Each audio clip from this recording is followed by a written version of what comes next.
spoken to any of those unaccounted for or any of those Americans dead? I'm not. I know that the State Department has been in touch with most of the families of those that we know have been killed. I don't know if they've talked to all of them. I have no conversations from the White House to speak to. Thank you.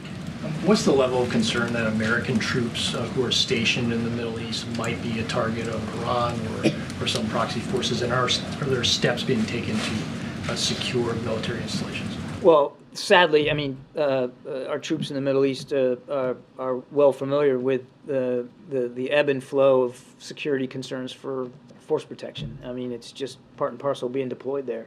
And it's never not a concern for commanders in the region when it comes to force protection, because some other event somewhere else could absolutely have repercussions for you and your troops. So without speaking to specifics, never do that. What the force protection measures look like, they change all the time. They certainly are adapted to the situation, and the Defense Department will and of course be able to speak to what they're doing. And are you seeing any evidence of potential domestic threats that people might be inspired by these attacks to do harm here in the U.S. to synagogues or any other? I know of no specific threats here domestically, based on, like, a spillover effect of what's happening between Israel and Hamas. I know of no specific threat streams here to speak to.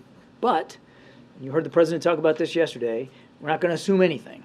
Because of the rise of anti-Semitism around the world, and certainly here at home, it makes perfect, prudent sense that we take the kind of action we have taken with local and state authorities to increase our intelligence posture, domestic intelligence posture, and to make sure that we're properly prepared to deter and disrupt any potential violent threat to the Jewish community here at home. And I think you'll hear the president talk about this a little bit more today.